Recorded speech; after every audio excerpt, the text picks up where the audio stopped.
Feedback দিলেই মানুষ defensive হয়ে যায়। আপনি আপনার কোনো এমপ্লয়িকে যখন ফিডব্যাক দিচ্ছেন তখন তিনি ডিফেন্সিভ হয়ে যাচ্ছে। কেন? কারণ আপনি তাকে ফিডব্যাক দেওয়ার সময় হয়তোবা বলছেন তুমি একজন ইরেসপন্সিবল মানুষ, তোমার টাইম ম্যানেজমেন্ট খুবই খারাপ।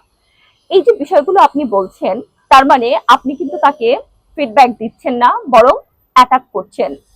এবং এই সকল কারণেই অধিকাংশ সময় এমপ্লয়িরা চাকরি ছেড়ে দেয়। তাহলে ফিডব্যাক আপনি কিভাবে দিবেন? ফিডব্যাক দেওয়ার চমৎকার একটা ফর্মুলা সম্পর্কে আজকে আমরা জানবো, যেটা হচ্ছে SBI, situation, behaviour and impact. ধরুন কেউ একজন অফিসে দেরি করে আসে, কোনো একটা মিটিংয়ে সে প্রায় দিনই দেরি করে এসেছে।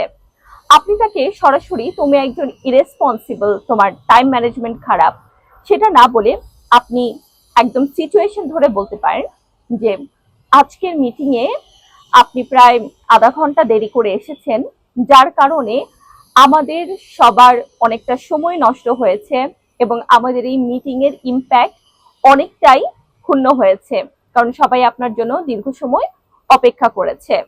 এবং ফাইনালি আপনি ইম্প্যাক্ট দিবেন। আপনি তাকে বলবেন যে পরবর্তীতে আমরা আশা করব আপনি হয়তোবা এরকম দেরি করবেন না, সময় মতন আপনাকে আমরা মিটিং এ উপস্থিত পাবো। এই যে দেখেন, আপনি তাকে ফিডব্যাক দিলেন, বাট একটা মেথডে দিলেন।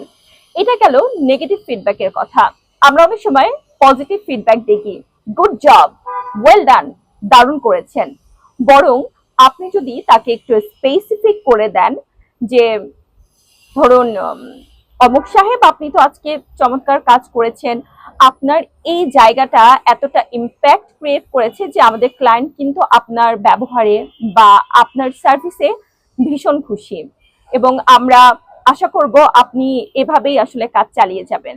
এই যে পজিটিভ ফিডব্যাকটাও আপনি এক কথায় না দিয়ে বরং একটু এলাবোরেট করে দিলেন, SBI মেথডে দিলেন। তাতে কি হবে, আপনার সেই এমপ্লয়ি পরবর্তীতে বুঝতে পারবে আসলে তার কোন বিহেভিয়ারটা রিপিট করতে হবে। মানে সে যখন ভালো সার্ভিস দিচ্ছে, সে এই টার্মেই আবার একটা ভালো সার্ভিস প্রদান করবে। এই জন্য বলা হয় যে ফিডব্যাক আসলে এই রকম অ্যাটাকিং মুডে না গিয়ে বরং SBI মোডটাকে ফলো করতে বলা হয়েছে, বা SBI ফ্রেমওয়ার্ককে ফেলে আপনি ফিডব্যাক দিতে পারেন। Thank you.